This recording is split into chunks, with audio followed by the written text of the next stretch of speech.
with all this education, with all these wonderful people, how come there's so much madness, so much folly, so much stupidity? And the answer is not because people are essentially stupid or mad or bad, but because their thinking has a bug in it. Yes. And the point is, we don't realize it. It's like we're all wearing spectacles that show us the world with the wrong colors, but we don't even know we're wearing the spectacles.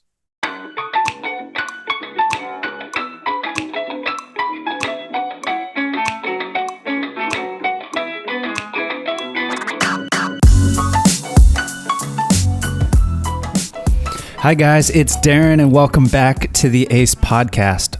My gosh, it has been over a year since I recorded my last episode. So much has happened over the past year. It's actually been a very difficult year for me, and I plan to share more about that in episodes to come.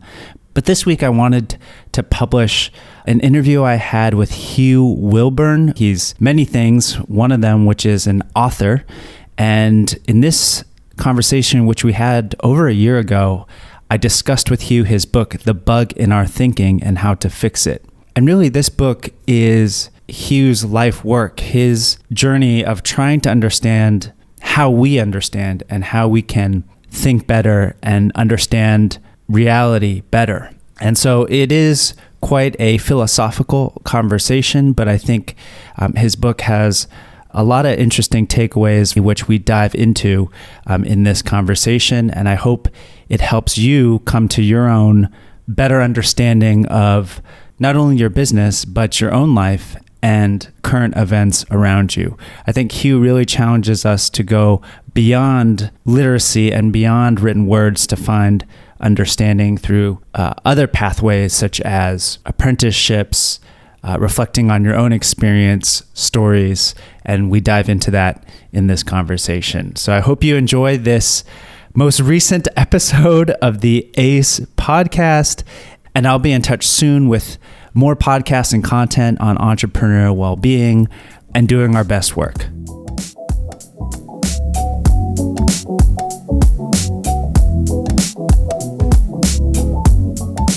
I'm thrilled to have my next guest on the show. He is many things. He is an author with experience in business, market research, psychotherapy, academia, and performance. He's led over 100 workshops in negotiation, qualitative research, hypnosis, performance, and presentation skills, practical philosophy, and authentic storytelling. He has his PhD in philosophy from City University, London. He's a former co-founder of a qualitative market research business with a very enviable client list of big companies like Virgin, Shell, and Diageo. He is also the author of The Bug in Our Thinking and the Way to Fix It, which he just published this year. And I went to his book launch here in Saigon. But maybe most importantly, we are Saigon Catan competitors.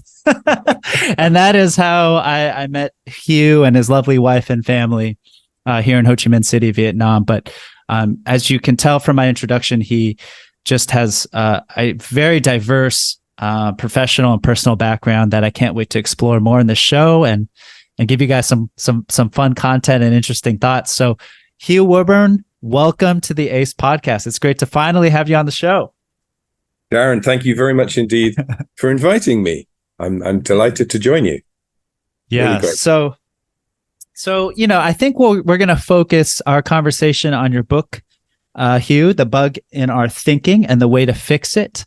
But before we dive into the content of the book, you're a best-selling author, right? Of many books. You've written 1, 2, 3, 4, 5, 6, 7, 8, 9, 10 books. Is that right?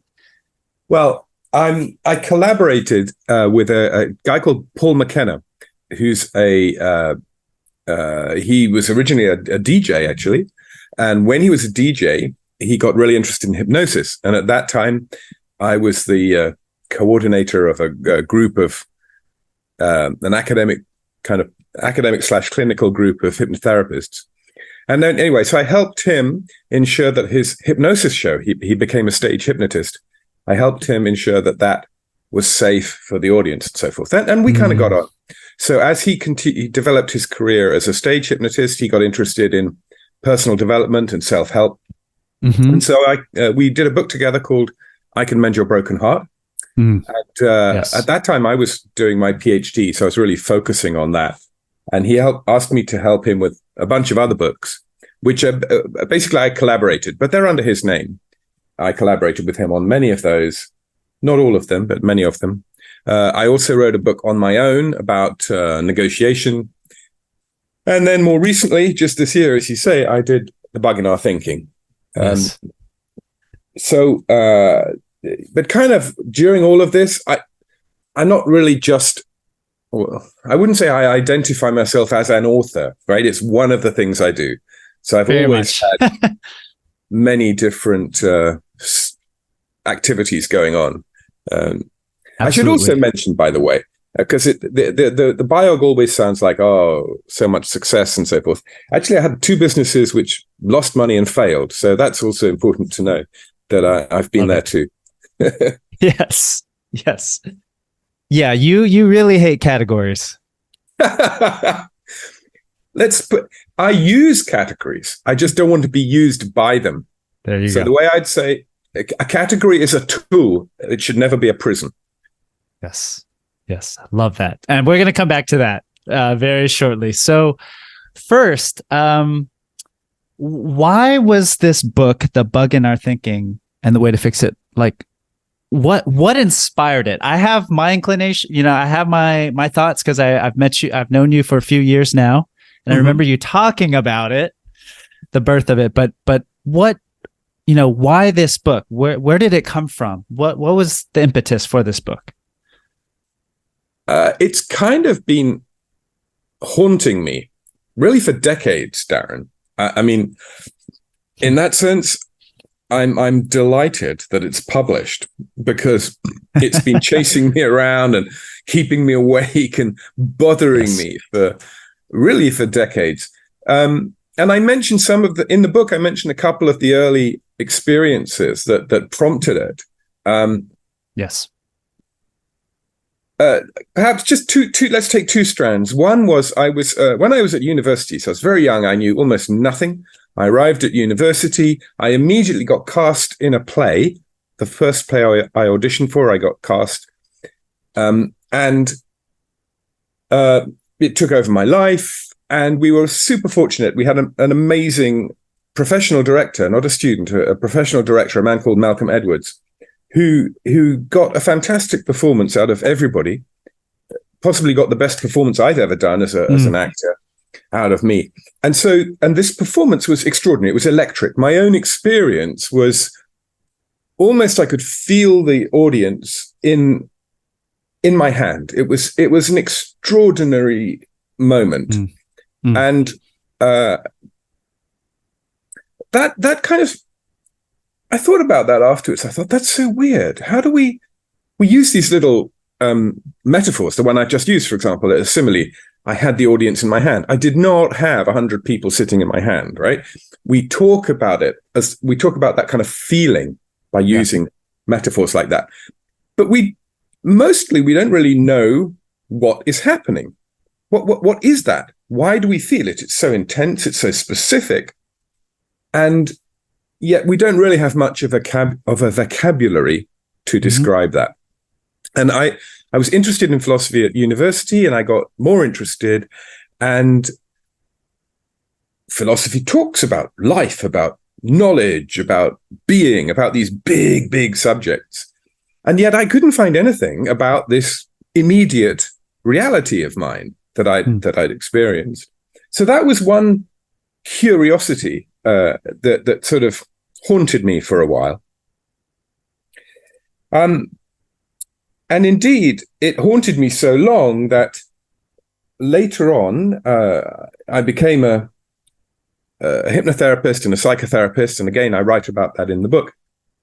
And I went back to university 9 years after having left to do a PhD looking at the area of meaning in psychotherapy, meaning in performance, meaning in our own lives.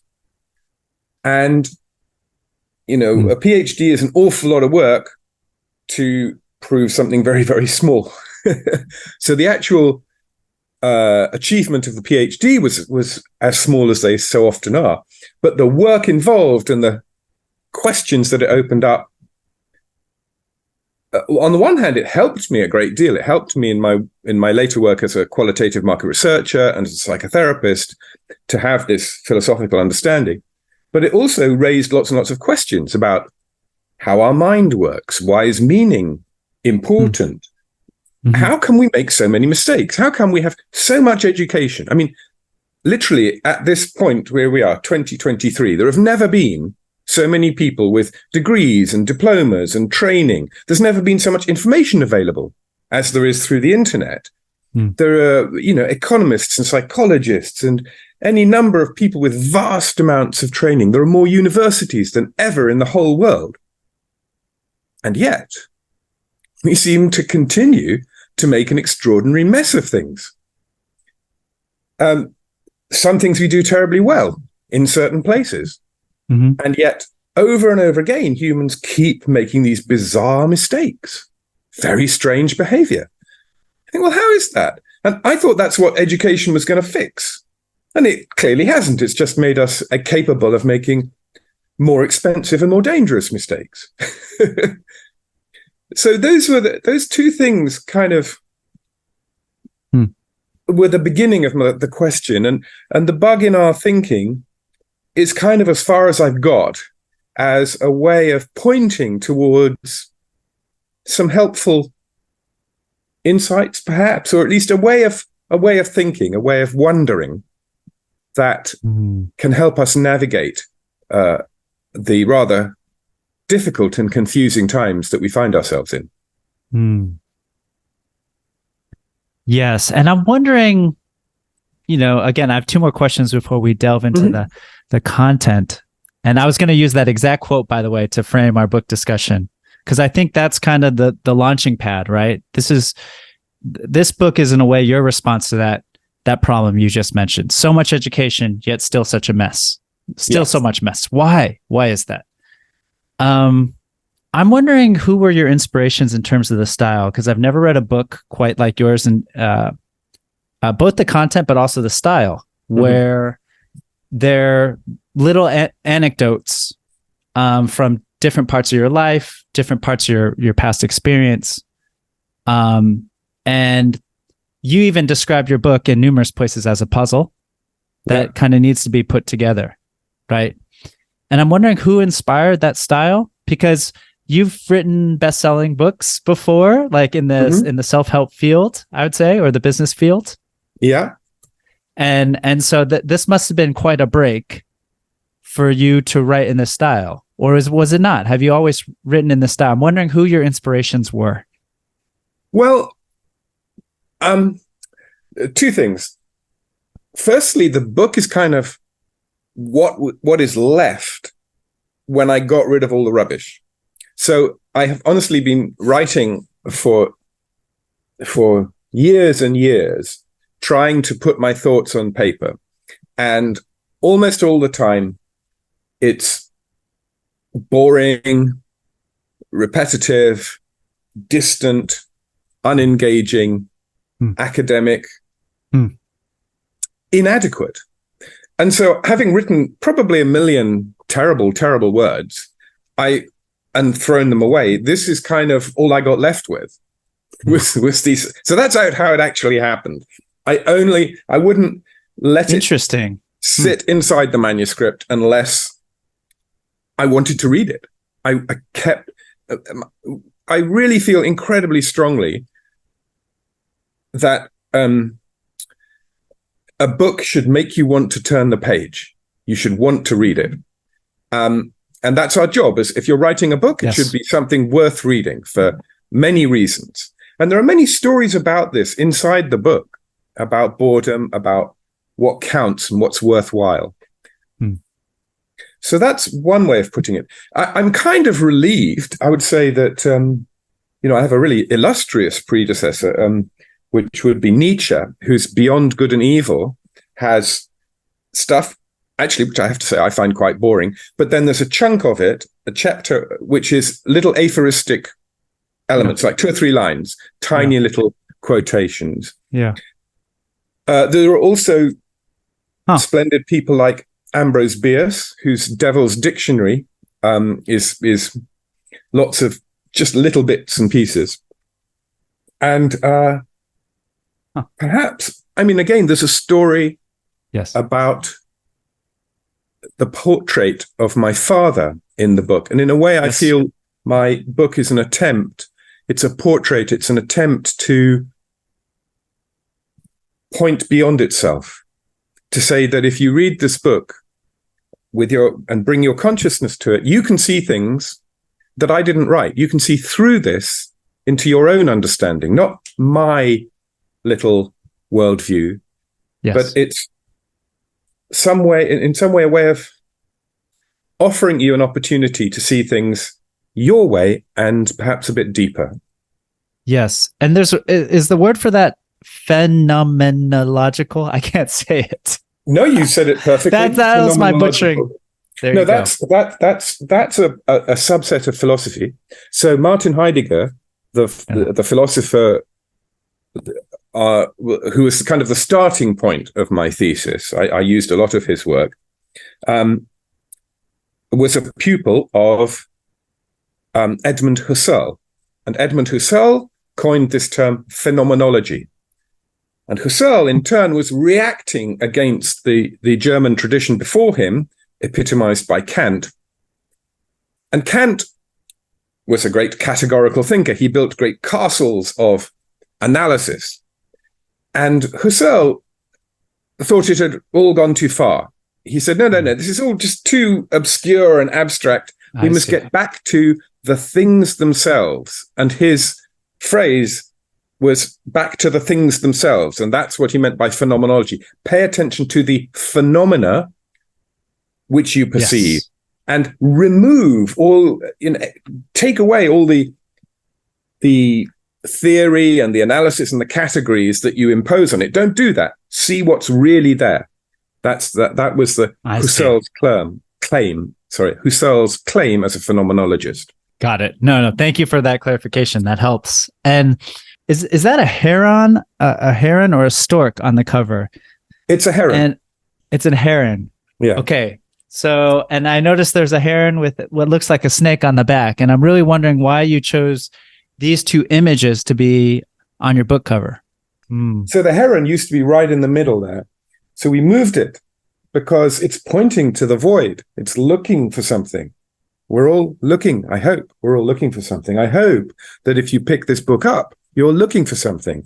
If you go into a bookshop, which I often do, I normally look at those great, you see the huge shelf of stuff.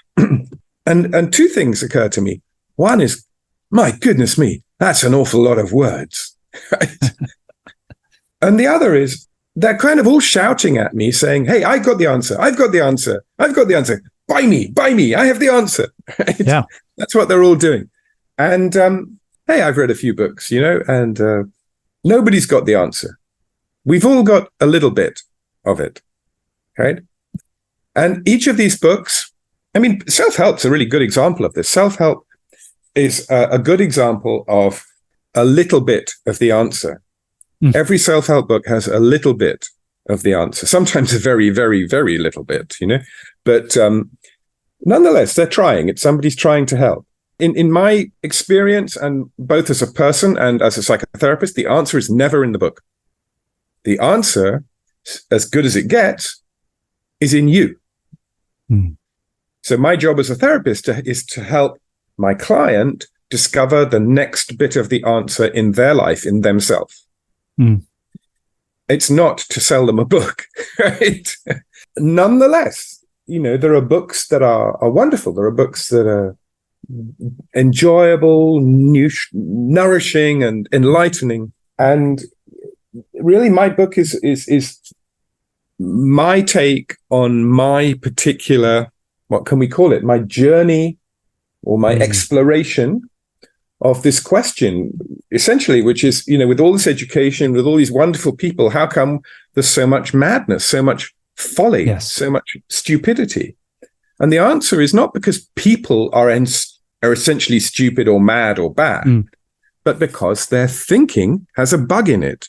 Yes. And the point is we don't realize it. It's like we're all Yes. wearing spectacles that show us the world with the wrong colors, but we don't even know we're wearing the spectacles. That makes it obviously difficult to write the book. And to be fair, Darren, it's a bit of a challenge to understand the book. Mm-hmm. Right? It's not one of those books you read, go, yeah, got it, boom, now I have the answer. No, it's not like that. Yes. It's much more like, what? Where is he going with this? Well, that's a nice story. What's in this? So it's, as I say, it's a bit more like doing a jigsaw than reading a book.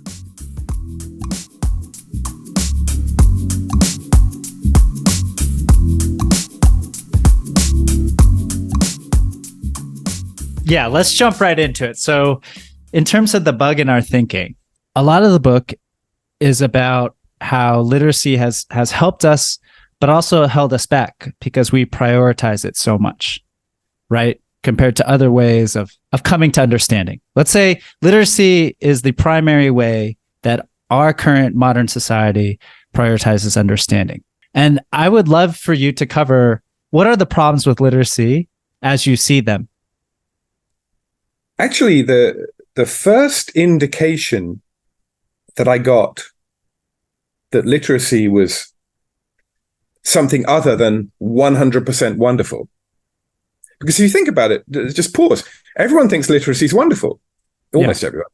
Right? It's what we try and help people achieve. There's all sorts of charities saying, let's raise the literacy, because literacy raises basically people who are literate. It's two things really important. One is, if women get educated in very poor countries, it helps them move out of essentially old-fashioned, oppressive, sexist,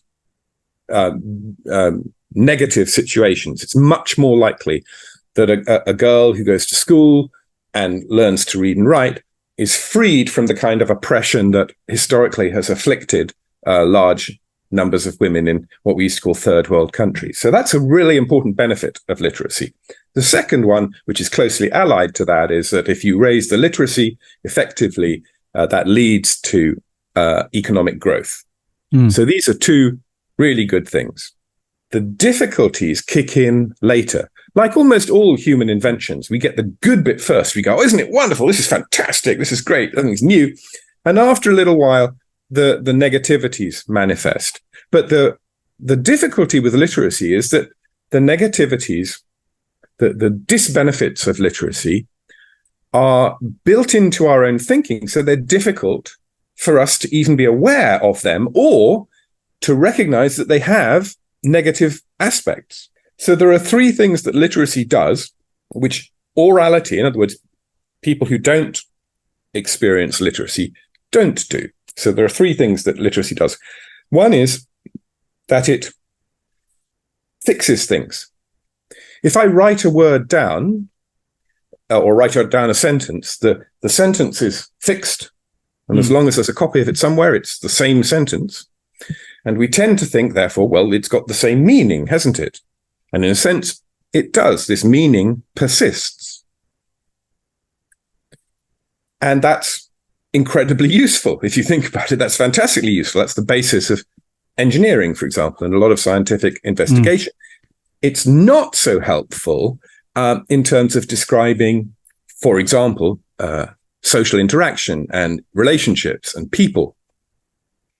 Because people are quite volatile and they interact, they affect each other all the time. We're always influencing each other.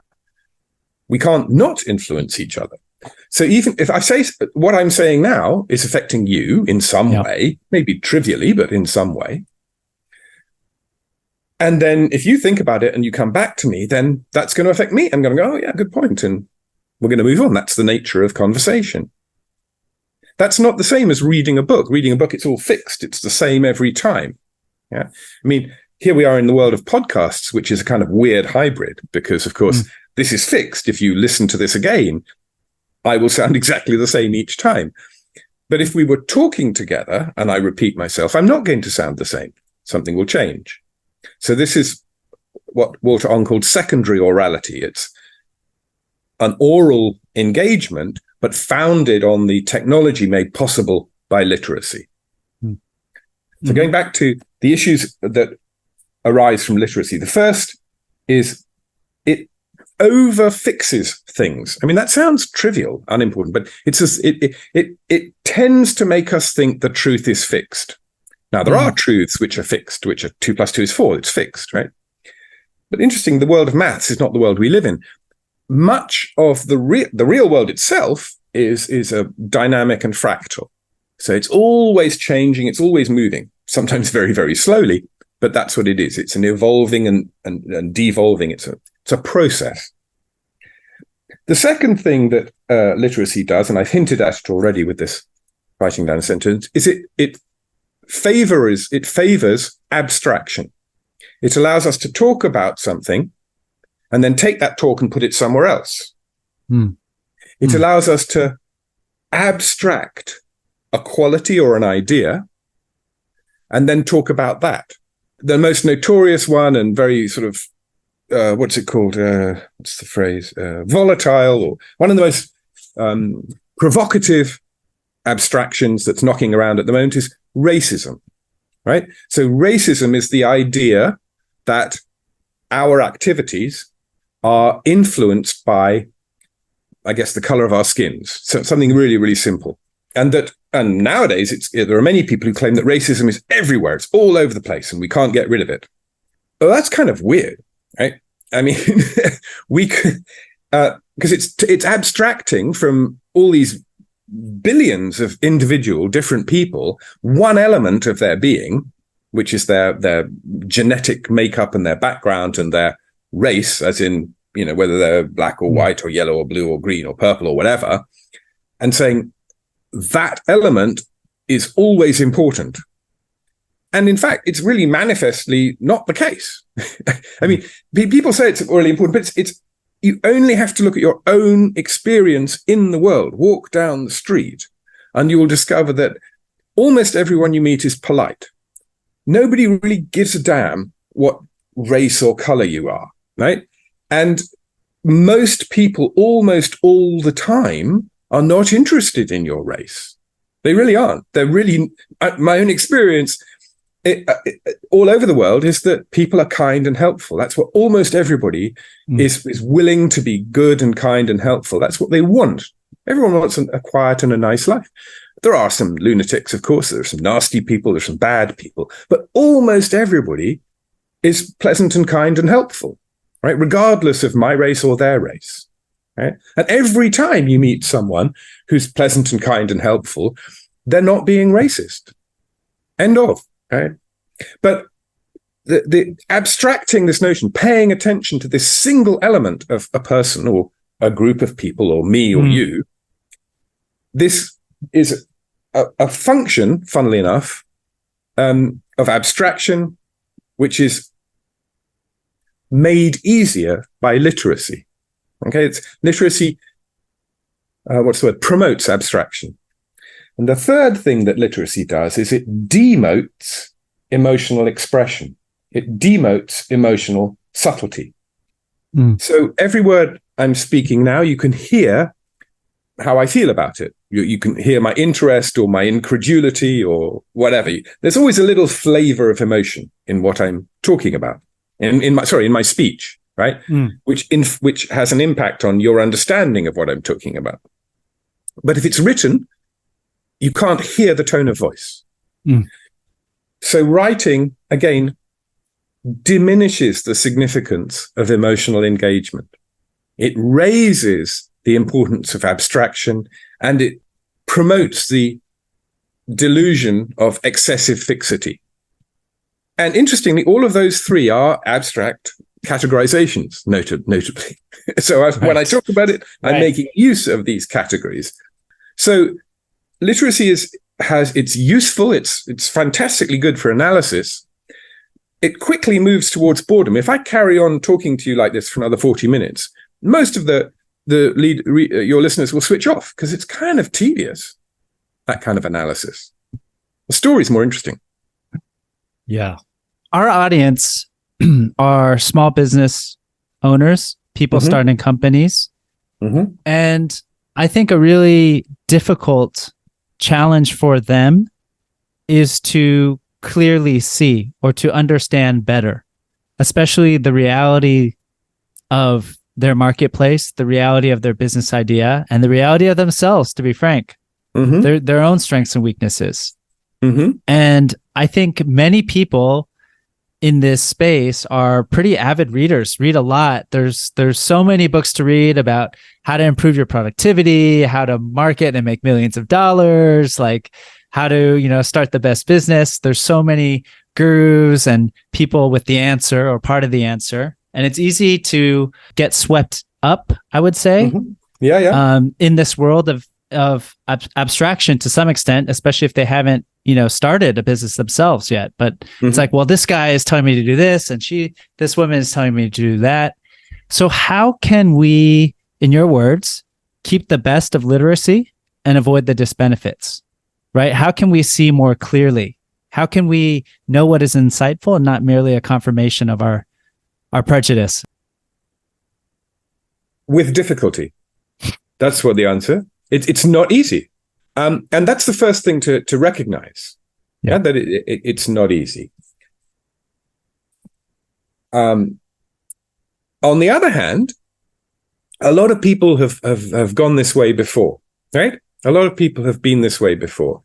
And some of them have kindly left behind a few hints, right? Some of these are just aphorisms, little sayings like, if it looks too good to be true, it probably is too good to be true. Okay. So that's a pretty useful aphorism, and it is routinely ignored. So for decades, it was ignored by all the people who invested with Bernie Madoff, right? He was offering unbelievable returns and super ridiculously consistent unbelievable returns. There was an accountant who saw through him like maybe 10, 15 years before he finally got busted. So the guy has got to be a fraud. There is no way he can be making this money, and he certainly can't be doing it the way he claims he's doing it, right? But people wanted to see what they wanted to see, and so they kept putting the money in, and several of them lost an awful lot of money. So there's an example. If it looks too good to be true, it is too good to be true. But there's an infinite number of those.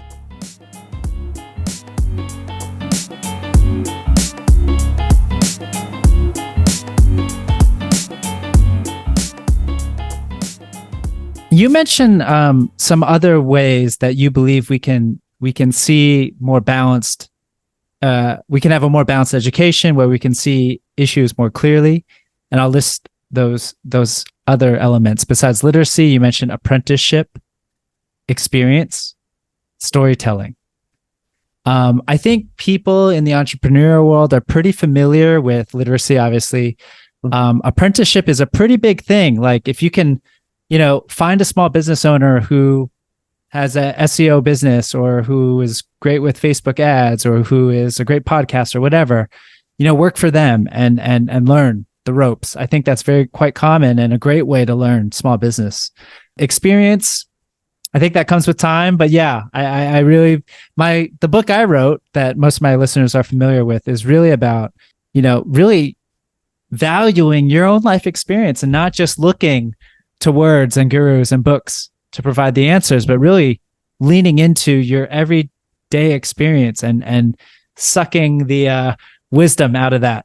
I very much believe in that. But I want to talk to you about storytelling, actually, because I know you have deep experience there as actor, as a storyteller, teaching storytelling. You say a good story touches the heart. And to me, this is where I feel like I'm a bit lacking. And so I'm just selfishly asking you how entrepreneurs can use stories better to learn and to grow their businesses. That's a difficult question to answer, because that's kind of imagining the story as a kind of tool. I can pick up the tool, use the tool, and do something with it. See, this is where I want to go. Yeah. Okay. But the story is really, a story is a lot more than that and a lot less than that. Okay. It's not a simple tool.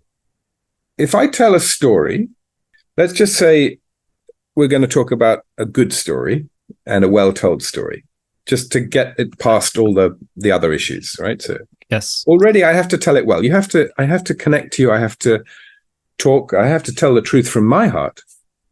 Even if I'm telling someone else's story, if I'm, telling a Shakespearean story or something, it has to connect to me. If I connect to it, and if I'm connected to the story, and I tell it openly, and I'm willing to share my feeling, then it's an opportunity. It doesn't force it, but the chances are that it will touch you. Now, depending on how closed you are, it might touch you just a little bit, but it might touch you a great deal. So storytelling is one of the ways in which we become community. It's not a tool that makes community, but if I tell a story well, boom, we are a community. That it's already happening, right? Very interesting. So this book, it's been out, I don't know, a month or two, and I've had some feedback. And some people really don't get it. They're like, waste of time, don't understand it. Where's he going, right? And other people like, oh, it's amazing. It's so all over the place. And then boom, it all comes together, right? So you can't please all the people all the time. But interestingly, several people have said, oh, that story about such and such, that really impacted me and it made me feel blah, blah, blah, blah, blah. And I go, wow, that's interesting. That wasn't my intention. I was telling the story because it fitted in the book. But I had no intention of it meaning such and such to such and such a person. So every story, even a trivial story from my life or a big story from, the oral tradition, all of them are a bit like holograms. You can look at them from a different angle, or you see them from a different angle and you see something slightly different. You see a different angle on it.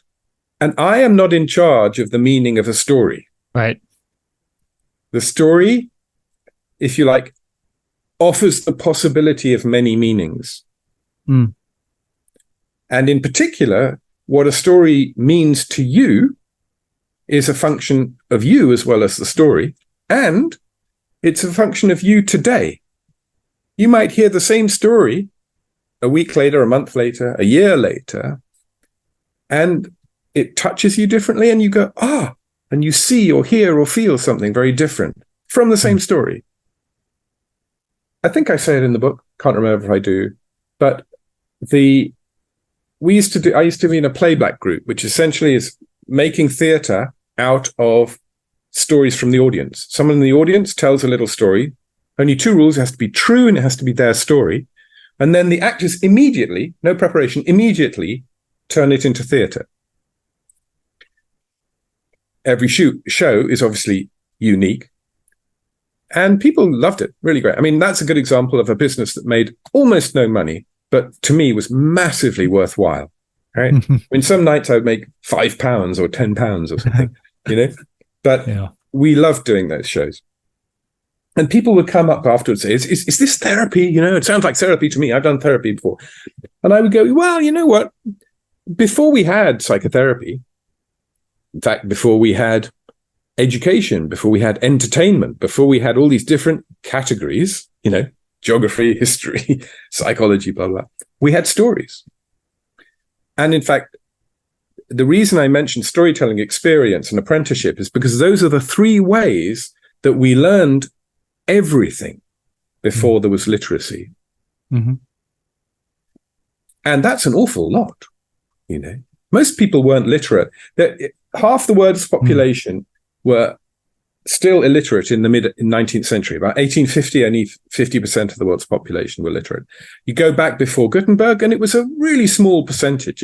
It was like 5% or something. It was monks, accountants, and rich people. Everyone else was not literate.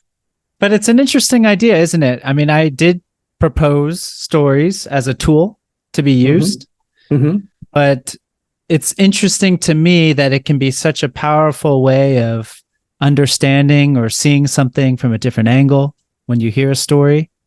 If the speaker doesn't have an intention with it, I don't know. It feels it's like it's confusing to me, to be honest, right? Because people have intentions with the stories they tell, no? Or you don't think they do? Some do, some don't. And also, I might tell a story. I might have an intention, if you like, with my story. But if I tell the story well, that doesn't mean my intention gets fulfilled. Something else might happen. I think it's worth saying that, at a simple level, stories are fun, right? So I might say, hey, Darren, we just missed the train. This happened to me, actually, years ago. I was out cycling with a girlfriend. We had to wait 55 minutes for a train in the cold and the dark. And I was like, oh, my God. And I thought, I'll tell you a story. Boom, the train arrived. I mean, literally, the time just disappeared. So storytelling, sure, at a simple level, it's fun. It's enjoyable. If I tell a story, I kind of want to enjoy seeing it and feeling it and telling it. And for me now, that's enough. I used to try and make things happen with stories, but there's a whole bunch of people who will tell you about the power of storytelling in sales and marketing and stuff like that. You don't need me to repeat that. People use them, right? I'm just saying I think there's something more to it.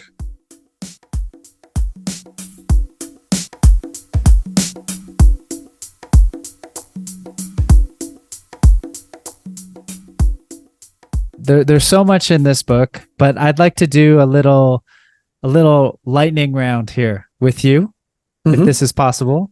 So I wrote down 5 or 6 bullets, and I just like to kind of cover them pretty quickly because I just find them super interesting.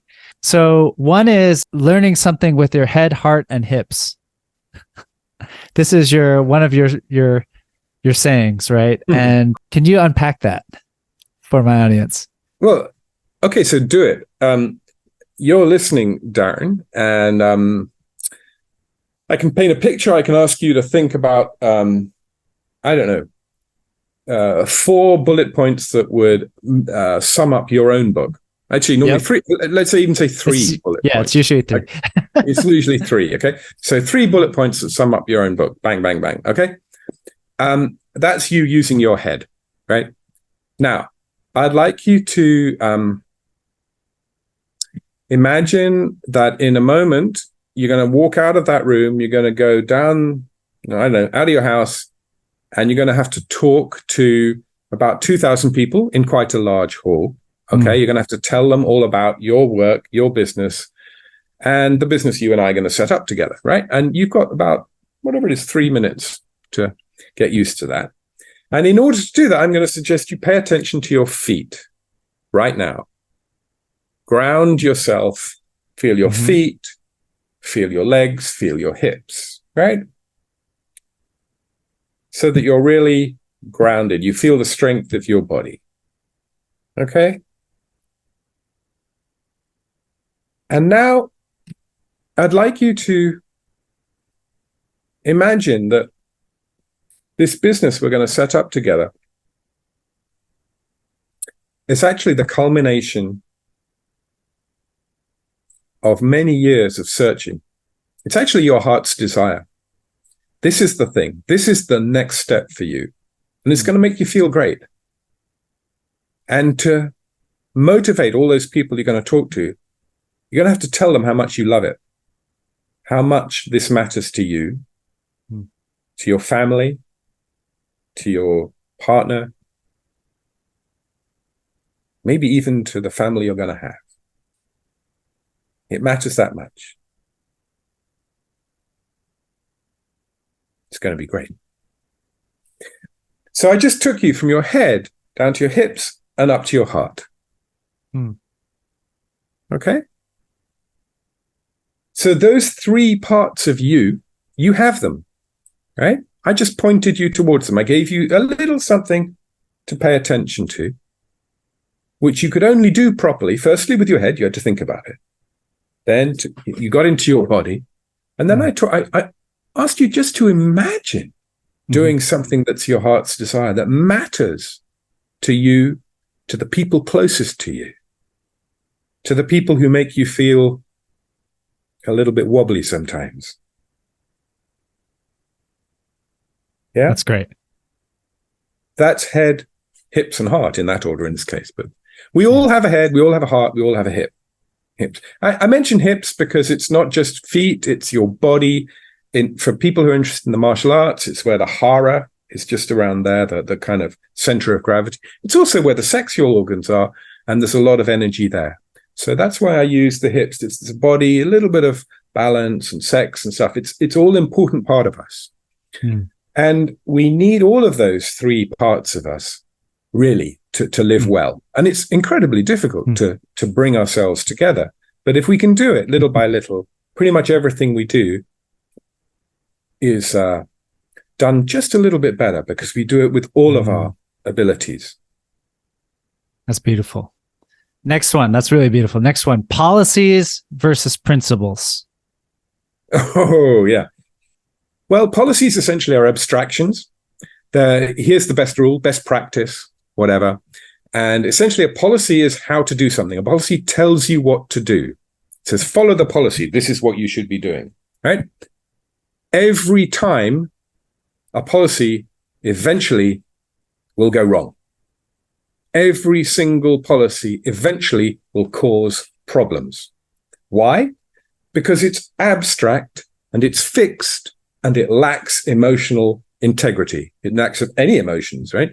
It's fixed. It's written with the best available wisdom of the people who wrote it at the time. Right. Then it's fixed, and then the world carries on changing. Yes. Right?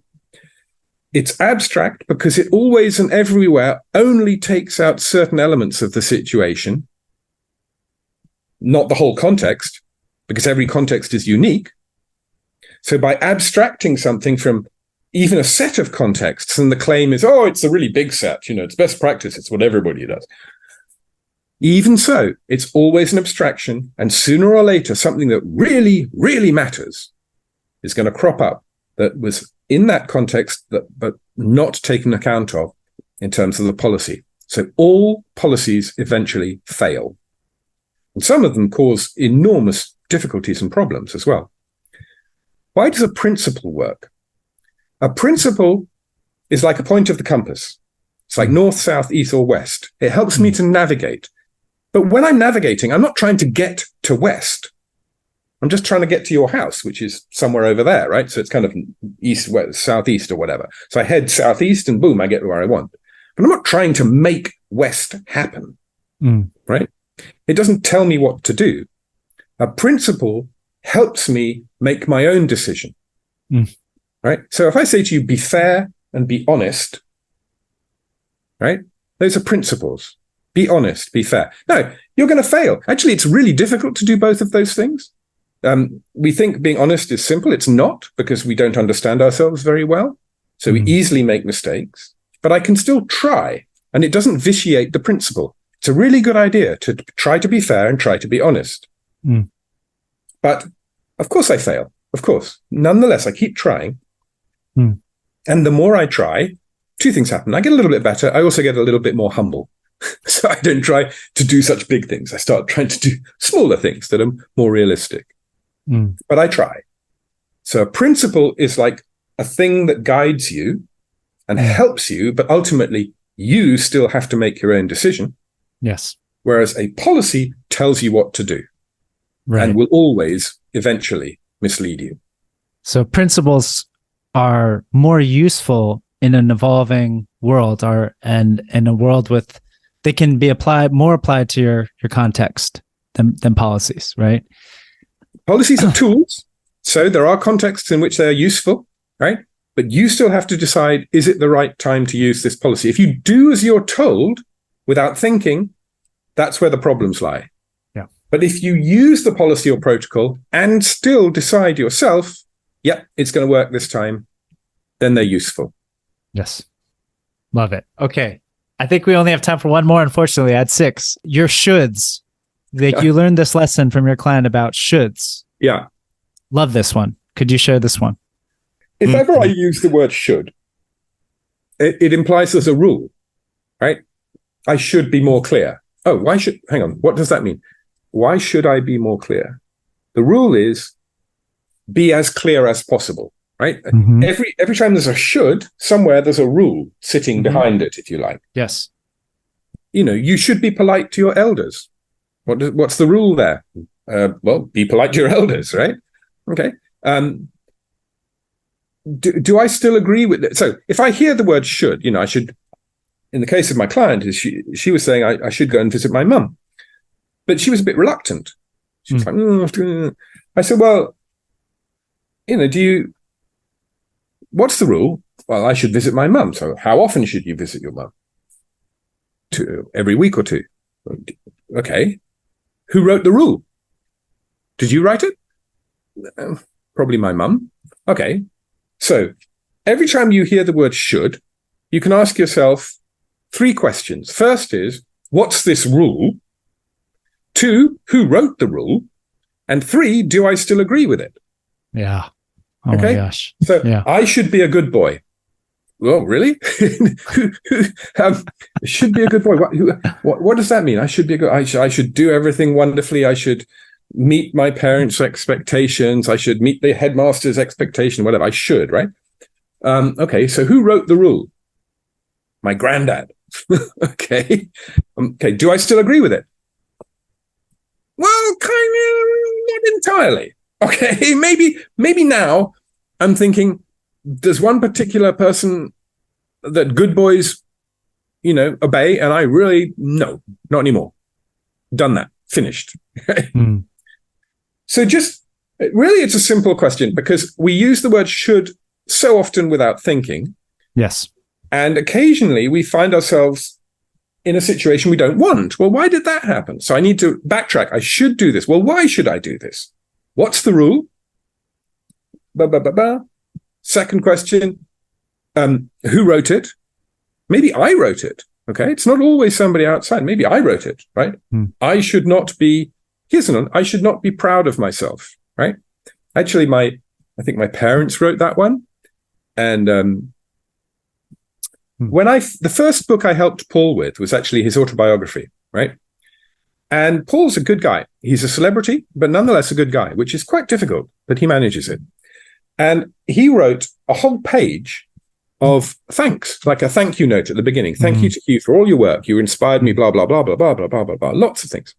I personally edited that down to 2 lines. Right?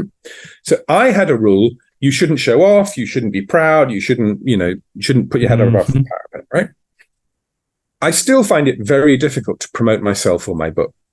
But I need to tell that story from time to time to remember that's my should, right? Maybe it came from my parents, but I had internalized it. I shouldn't boast. I shouldn't be too proud of myself. So I cut down to 2 lines, a whole page of a very generous and kind and thoughtful page of thanks from Paul. So do I still agree with it? No, I don't, Darren. Now I have something to say. And indeed, that was a pretty good book that I wrote. I rewrote for him. I helped him to write. Right? So actually, personal example, I had a should. I shouldn't show off. I think that's the word. I shouldn't show off, right? I shouldn't let anybody else be that polite to me. They'd be that kind to me. Well, no, I don't agree with that anymore. Right? Yeah, absolutely. So yeah, head, heart, hips, policies versus principles, and always be cognizant of when you use the word should, and really look at your assumptions, right, behind that word. So 3 little nuggets that I took. There are many, many more from the book, The Bug in Our Thinking. It's a challenging read, but I think it's well worth it. And I want to thank you, Hugh, for writing it. And thank you, Darren. Yeah, it's been a lot of fun. So thanks again. Great. Thanks so much for having me.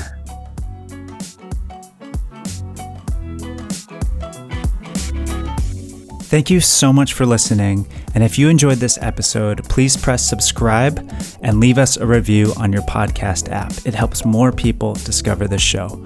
Also, you can find all the show notes and links mentioned in this episode at upstartist.tv/ACE. That's ASE. Hope to see you there.